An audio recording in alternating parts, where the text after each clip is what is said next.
नमस्कार जी, कैसे हैं आप सब? स्वागत है आप सबका मेरे नए व्लॉग में।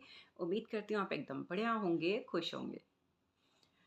आज जो कहानी मैं आपके लिए लेकर आई हूँ, ये दिखाती है कि चाहे परिस्थितियाँ कितनी भी नेगेटिव क्यों ना हो, नकारात्मक परिस्थितियाँ हमारे सामने कितनी भी क्यों ना आ जाएँ, कभी भी अपने अंदर की जो पॉजिटिविटी है ना, उसको ख़त्म मत होने दीजिए। यानी नेगेटिविटी को अपने ऊपर हावी मत होने दीजिए। और फिर देखिए, अगर आप पॉजिटिव रहे, आपका एटीट्यूड पॉजिटिव रहा, कोई फ़र्क नहीं पड़ता परिस्थितियाँ हमारे पक्ष में हैं या विपक्ष हैं। अगर आपका एटीट्यूड पॉजिटिव रहा ना, तो ये जो परिस्थितियाँ हैं, ये अपने आप बदलनी शुरू हो जाती हैं। यही दर्शाती है मेरी आज की कहानी।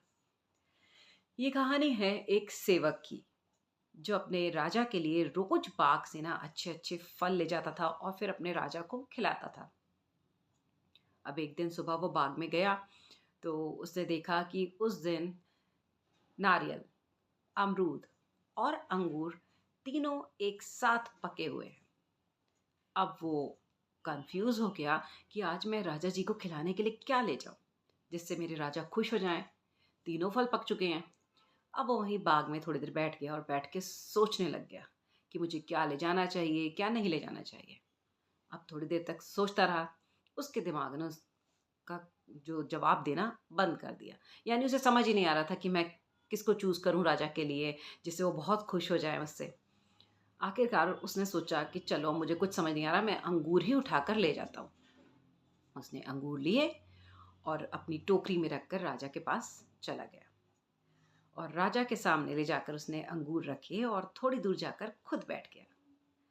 अब राजा जी जो थे, उस दिन ना अपने राज्य से जुड़ी किसी समस्या को लेकर बड़े चिंतित थे। और उस चिंता में लगे लगे ही उन्होंने वो अंगूर खाना शुरू कर दिया।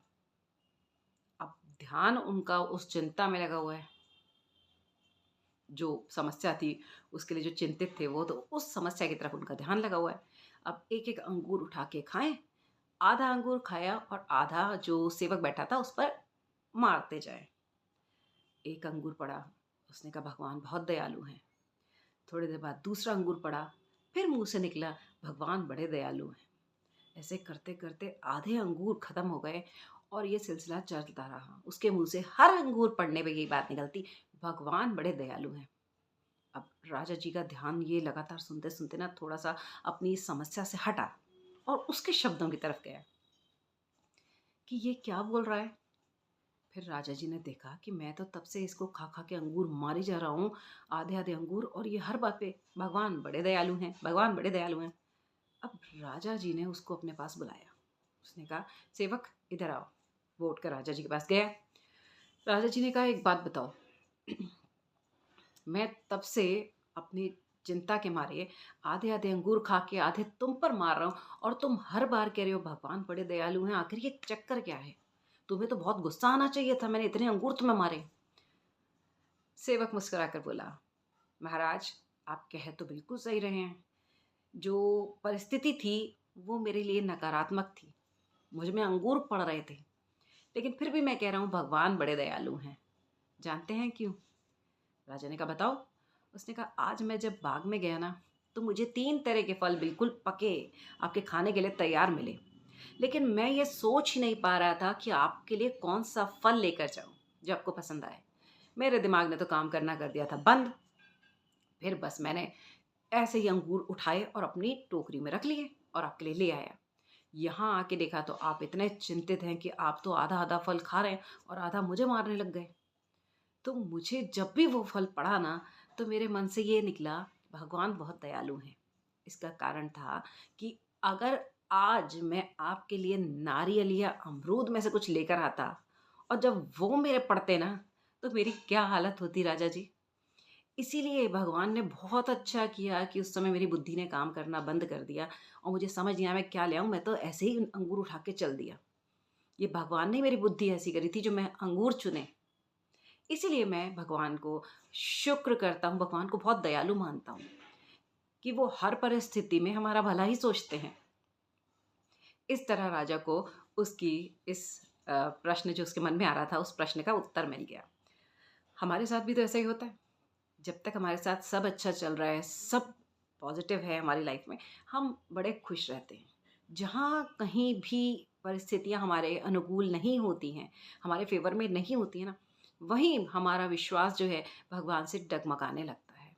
जो पॉज़िटिविटी है ना, वो ख़त्म होने लगती है हमारे दिमाग से और नेगेटिविटी हावी होने लगती है कि नहीं, भगवान किसी की नहीं सुनते हैं, भगवान है ही नहीं। हमारे लिए तो कुछ करते नहीं हैं, हम इतना पूजा-पाठ करते हैं, फिर भी हमारे साथ ये बुरा हो रहा है। बट सच तो ये है कि जहाँ हमारी सोच पहुँच भी नहीं सकती ना, उससे भी ऊपर है भगवान की सोच। अगर हम कुछ चाहते हैं और वो हमें नहीं मिलता, तो हमें अपने विश्वास को ना डगमगाना नहीं है, क्योंकि उस समय परिस्थितियाँ हमारे अनुकूल नहीं होती हैं। जो हमने चाहा था हमें नहीं मिला है। लेकिन विश्वास रखिए, अपनी इस पॉज़िटिविटी को अपने दिमाग में बनाए रखिए कि कहीं न कहीं उस चीज़ का मुझे ना मिलना मेरे लिए बहुत बेहतर था। जो हम उस समय नहीं समझ पाते, लेकिन कुछ समय बाद हमें रियलाइज़ होता है कि बहुत अच्छा हुआ जो हमें वो चीज़ नहीं मिली। अरे हम तो इतना सा लेके खुश हो रहे थे, भगवान ने तो उससे कहीं ज़्यादा हमें देने की प्लानिंग कर रखी थी। ये चीज़ हमें बाद में रियलाइज़ होती है। इसीलिए उस मुश्किल भरे पल में ना घबराना नहीं है।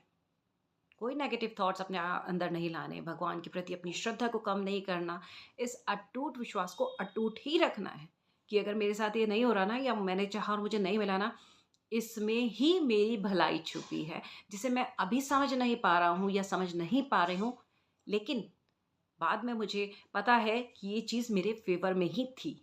इस विश्वास को अपने अंदर हमेशा बनाए रखिए।